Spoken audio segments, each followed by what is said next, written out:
ጤና ይስጥልን። ይህ የ2018 ዓመተ ምህረት የስድስተኛ ክፍል ግብረገብ ሞዴል ፈተና ክፍል 1 ነው። ይህ ጥያቄ የተዘጋጀው በባህር ዳር ከተማ አስተዳደር ትምህርት ቢሮ ነው። እናመሰግናለን። ጥያቄ ቁጥር 1 ከሚከተሉት ውስጥ የግብረገባዊ ሐቀኛ ሰው ባህሪ ያልሆነው የቱ ነው? ሀ ታማኝነት፣ ለ ትህትና፣ ሐመሮሃ ራስ ወዳድነት፣ መ ወጥነት።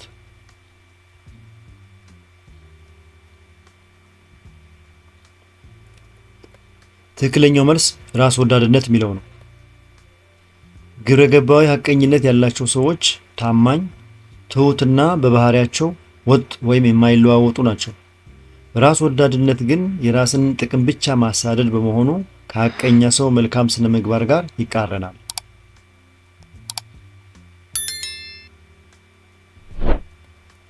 ሁለተኛ የሌሎች ስሜት እንደ ራስ ስሜት አድርጎ የመቁጠር ችሎታ ዳሽ ይባላል። ሀ ርህራሄ፣ ለ ወጥነት፣ ሐመሮሃ ተጠያቂነት፣ መ ታማኝነት።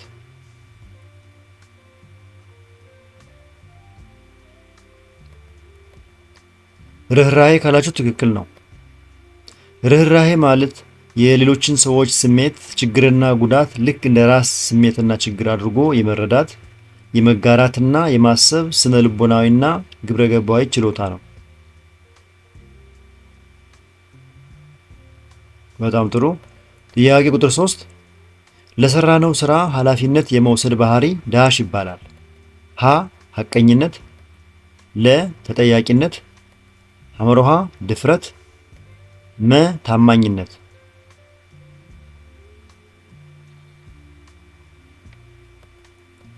መልሱ ተጠያቂነት ነው። አንድ ሰው ለሚያከናውነው ማንኛውም ተግባር፣ ለሚወስነው ውሳኔና ለስራው ውጤት ጥሩም ሆነ መጥፎ ሙሉ ኃላፊነትን ለመቀበል ዝግጁ መሆኑ ተጠያቂነት ይባላል።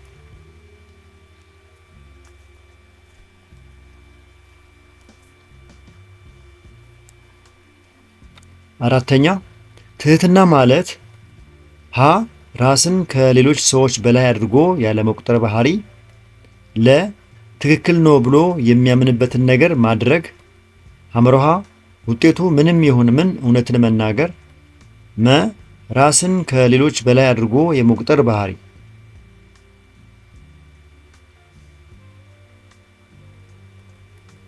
መልሱ ራስን ከሌሎች ሰዎች በላይ አድርጎ ያለመቁጠር ባህሪ የሚለው ነው። ትህትና ማለት አንድ ሰው ምንም እንኳን ዕውቀት፣ ስልጣን ወይም ሀብት ቢኖረውም ራሱን ከሌሎች የህብረተሰብ ክፍሎች በላይ አድርጎ አለመገመትና ሰዎችን በእኩልነት ማክበር ነው። ስለዚህ መላ ያለው ግን የትዕቢት መግለጫ ነው። አምስተኛ ከሚከተሉት ውስጥ የግብረገባዊ ሐቀኝነት ጠቀሜታ የሆነው የቱ ነው? ሀ ማህበራዊ ትስስርን ይሸረሽራል፣ ለ ማህበራዊ ትስስርን ያጠነክራል፣ ሐመሮሃ በማህበረሰቡ መካከል አመኔታ እንዳይኖር ያደርጋል፣ መ ችግሮችን ያባብሳል።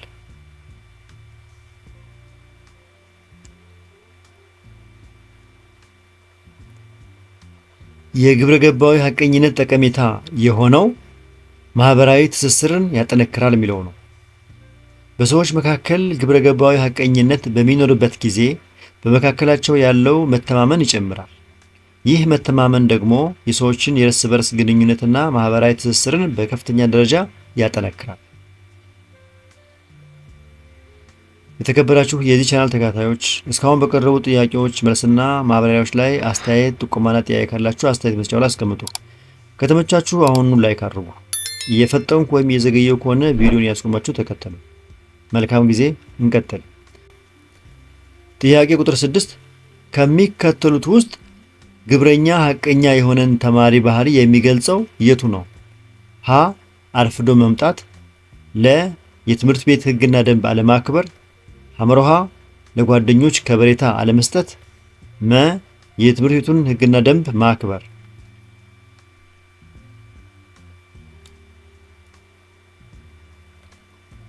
መልሱ የትምህርት ቤቱን ሕግና ደንብ ማክበር የሚለው ነው። በአንድ ትምህርት ቤት ውስጥ ግብረገባዊ እሴቶችን ያዳበረና ሐቀኛ የሆነ ተማሪ የትምህርት ቤቱን ሕጎች መመሪያዎችንና ደንቦች በአግባቡ ያከብራል፣ ሰዓት ይጠብቃል፣ ለጓደኞቹና ለክፍል ጓደኞቹም ክብር ይሰጣል። ጥያቄ ቁጥር 7 ግብረ ገባዊ ሐቀኝነት አለመኖር የሚያስከትለው ችግር የቱ ነው? ሀ የሀገር እድገት ያፈጥናል። ለ ሙስናና ብልሹ አሰራር እንዲስፋፋ ያደርጋል። ሐመሮሃ ሰዎች ኃላፊነት በአግባቡ እንዲወጡ ያደርጋል። መ እኩልነት እንዲረጋገጥ ያደርጋል።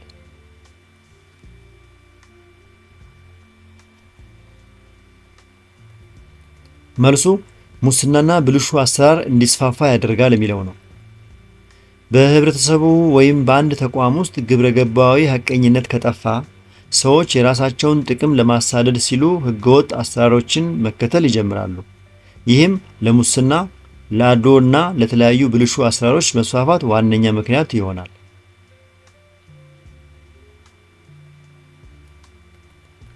ስምንተኛ አንድ ህግ ቋሚ መሆን አለበት ስንል ምን ማለታችን ነው? ሀ ለረጅም ጊዜ በስራ ላይ መዋል አለበት።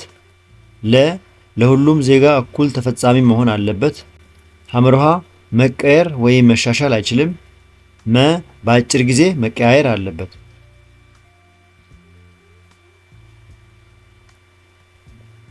መልሱ ለረጅም ጊዜ በስራ ላይ መዋል አለበት የሚለው ነው። የህግ ቋሚነት ሲባል ህጉ ዜጎች በቀላሉ እንዲረዱትና ህይወታቸውን እንዲመሩበት ለረጅም ጊዜ ሳይቀያየር በስራ ላይ መቆየት መቻል አለበት ማለት ነው። በአጭር ጊዜ የሚቀያየር ህግ ግራ መጋባትን ይፈጥራል። ህግ እንደ ማህበረሰቡ እድገት ሊሻሻል ይችላል። ስለዚህ በፍጹም አይቀርም ማለት አይደለም።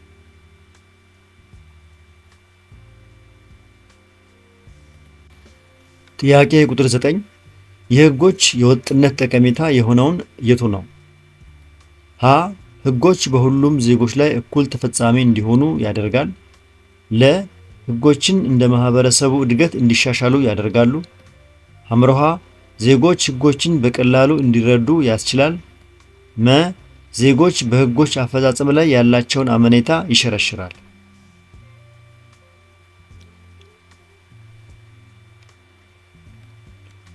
ትክክለኛው መልስ ህጎች በሁሉም ዜጎች ላይ እኩል ተፈጻሚ እንዲሆኑ ያደርጋል የሚለው። የህግ ወጥነት ማለት ህጉ ያለምንም አድሎ በየትኛውም ቦታና ጊዜ በማንኛውም ዜጋ ላይ ማለትም በሀብታም፣ በድሃ፣ ባለስልጣን ሳይባል እኩል ተፈጻሚነት እንዲኖረው ማድረግ ነው።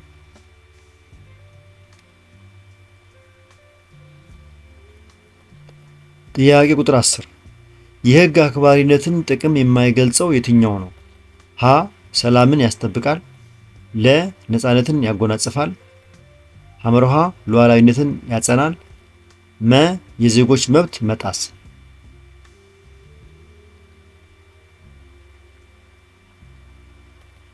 ትክክለኛው መልስ የዜጎች መብት መጣስ የሚለው ነው። ህግን ማክበር ሰላምን ያስጠብቃል፣ ነፃነትን ያረጋግጣል፣ እንዲሁም የሀገርን ሉዓላዊነት ያጸናል። የዜጎች መብት መጣስ ግን ህግ ባለመከበሩ የሚመጣ ጉዳት እንጂ የህግ አክባሪነት ጥቅም ሊሆን አይችልም። የተከበራችሁ የዚህ ቻናል ተከታታዮች እስካሁን በቀረቡ ጥያቄዎች መልስና ማብራሪያዎች ላይ አስተያየት፣ ጥቆማና ጥያቄ ካላችሁ አስተያየት በስጫው አስቀምጡ።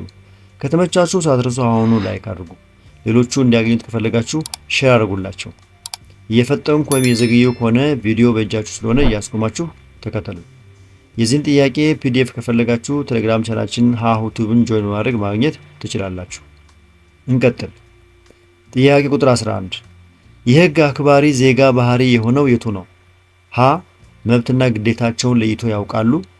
ለ የዜጎችን መብት ይጥሳሉ። ሐመርሃ ኃላፊነትን አለመወጣት። ህጎች ሲጣሱ በቸለተኝነት ያልፋሉ።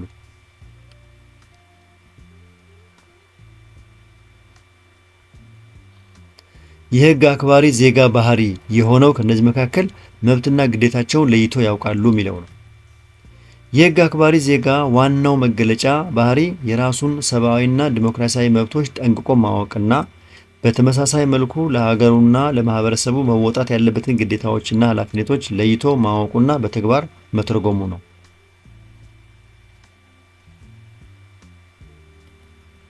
12ኛ ሕግን አለማክበር የሚያስከትለው ችግር የቱ ነው? ሀ ነፃነት እንዲኖር ያደርጋል። ለ የሰብአዊ መብቶች ጥሰት መኖር። ሐመርሃ ፍትሃዊነት መኖር። መ ሉዓላዊነትን ያጸናል።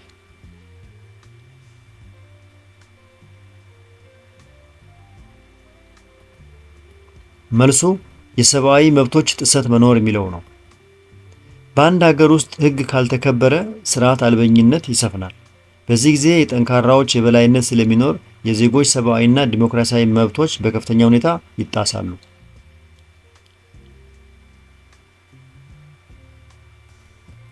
13ኛ በባለስልጣናት ላይ የሚታይ ያለመታመንና ወንጀለኛ የሆነ ባህሪ ሀ ሱሰኝነት፣ ለ የግብር ስወራ፣ ሐመሮሃ ሙስና፣ መ የፍትህ እጦት።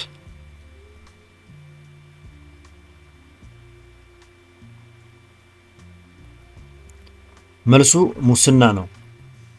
የመንግስት ወይም የህዝብ ስልጣን የተሰጣቸው ባለስልጣናት የተጣለባቸውን አደራና እምነት በማጉደል ስልጣናቸውን ለግል ጥቅማቸው ሲያውሉና ህገወጥ ተግባር ላይ ሲሰማሩ ይህ ወንጀላዊ ባህሪ ሙስና ይባላል።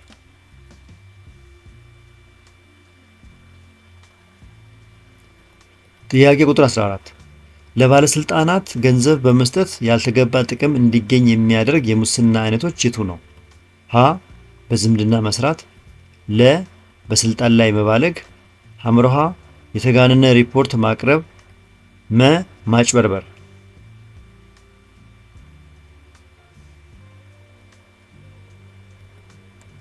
ትክክለኛው መልስ በስልጣን ላይ መባለግ የሚለው ነው።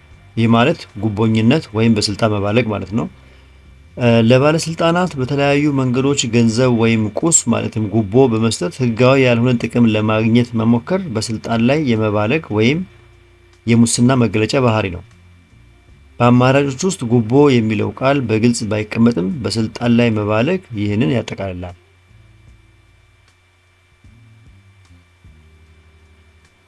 ጥያቄ ቁጥር 15 ዳሽ የሰው ልጆችን አካልና አእምሮ የሚያደነዝዝ በሽታ ነው። ሀ የግብር ስወራ፣ ለ ሱሰኝነት፣ ሐመርሃ የነፃነት እጦት፣ መ የፍትህ እጦት።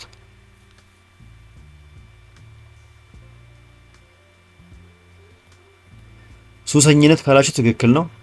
ምክንያቱም ሱሰኝነት አንድ ሰው ለተለያዩ አደንዛዥ እጾች ማለትም እንደ ጫት፣ ሲጋራ፣ አልኮል እና እጽ ተገዢ በሚሆንበት ጊዜ የሰውን ልጅ የአስተሳሰብ አድማስና አእምሮን ከማደንዘዙም በላይ የአካል ጤናን በከፍተኛ ሁኔታ የሚያናጋ ማህበራዊና ስነ ልቦናዊ ቀውስ ነው።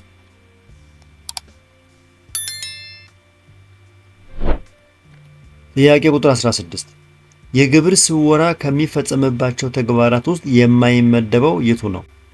ሀ ወጪን ማጋነን፣ ለ የተሳሳቱ ሰነዶችን ማቅረብ፣ ሐመርሃ የተሳሳተ የገቢ ሪፖርት፣ መ ትክክለኛ ሪፖርት ማቅረብ።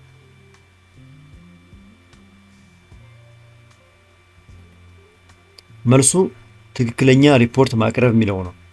የግብር ስወራ የሚፈጸመው ወጪን በማጋነን የገቢ መጠንን በመቀነስና የተሳሳቱ የሂሳብ ሰነዶችን ለመንግስት በማቅረብ ነው። ትክክለኛ ሪፖርት ማቅረብ ግን ህጋዊና ታማኝ አሰራር ስለሆነ ከግብር ስወራ ተግባራት ውስጥ አይመደብም።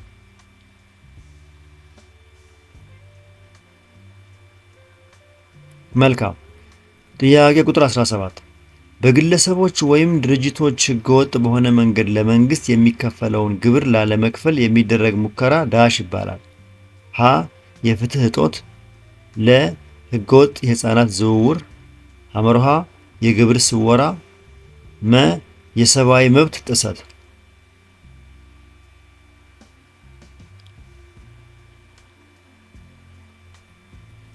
መልሱ የግብር ስወራ የሚለው ነው። ግለሰቦች ወይም የንግድ ድርጅቶች የተለያዩ ማጭበርበሪያ ዘዴዎችን በመጠቀም ለመንግስት መክፈል ያለባቸውን የገቢ ግብር ወይም ታክስ ሙሉ በሙሉ ወይም በከፊል ለመሸሸግና ላለመክፈል የሚያደርጉት ህገወጥ ጥረት የግብር ስወራ ይባላል።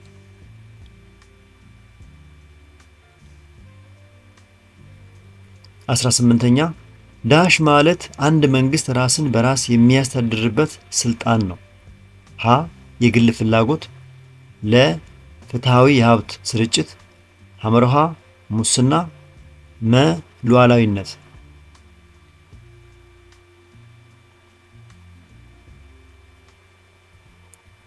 መልሱ ሉዓላዊነት ነው። ሉዓላዊነት ማለት አንድ ሀገር ወይም መንግስት ያለምንም የውጭ ኃይል ጣልቃ ገብነት በውስጥና በውጭ ጉዳዮች ላይ የራሱን ውሳኔ የመወሰንና ራሱን በራሱ የማስተዳደር የበላይ የፖለቲካ ስልጣን ባለቤት መሆን ማለት ነው። ወደ ጥያቄዎቻችን ማገባደጃ የደረስን ነው። ጥያቄ ቁጥር 19 እንዲህ ይላል። ዳሽ ማለት የሀገርን ሀብት ለመጠቀም እኩል እድል ማግኘት ነው። ሀ የግል ፍላጎት፣ ለ ፍትሃዊ የሀብት ስርጭት፣ ሐመርሃ ሙስና፣ መ ሉዓላዊነት።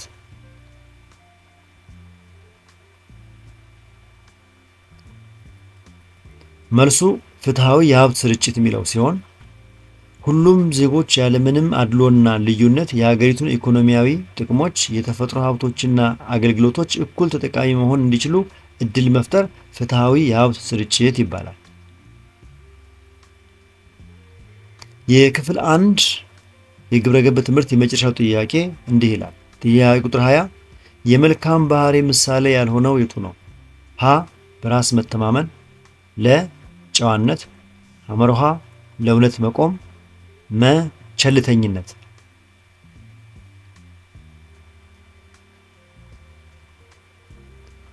ቸልተኝነት ካላችሁ ትክክል ነው።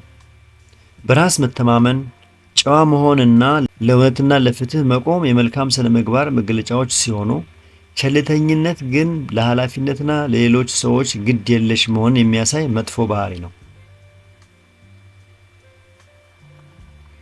የተከበራችሁ የዚህ ቻናል ተከታታዮች እስካሁን በቀረቡ 20 ጥያቄ መልስና ማብራሪያዎች ላይ አስተያየት፣ ጥቆማና ጥያቄ ካላችሁ አስተያየት በቻናሉ አስቀምጡ። ከተመቻችሁ አሁኑ ላይክ አድርጉ። ሌሎቹ እንዲያገኙት ከፈለጋችሁ ሼር አድርጉላቸው። በዚህ ቻናል ላይ የተለያዩ የስድስተኛ ክፍል ሞዴልና ሚኒስትሪ ጥያቄዎች በብዛት ስለሚገኙ እነሱ በቀላሉ እንዲደርሳችሁ ከፈለጋችሁ ቻናሉን አሁኑ ሳብስክራይብ አድርጉ። የዚህን ጥያቄ ፒዲኤፍ ከፈለጋችሁ ቴሌግራም ቻናላችንን በመጎብኘት ሀሁ ቲዩብ የሚለውን ጆይን በማድረግ ልታገኟቸውና ልትጠቀሙባቸው ትችላላችሁ። በክፍል 2 ነገ እስከምንገናኝ ድረስ መልካም የጥናትና የፈተና ዝግጅቶች ይሁንላችሁ። ቻው።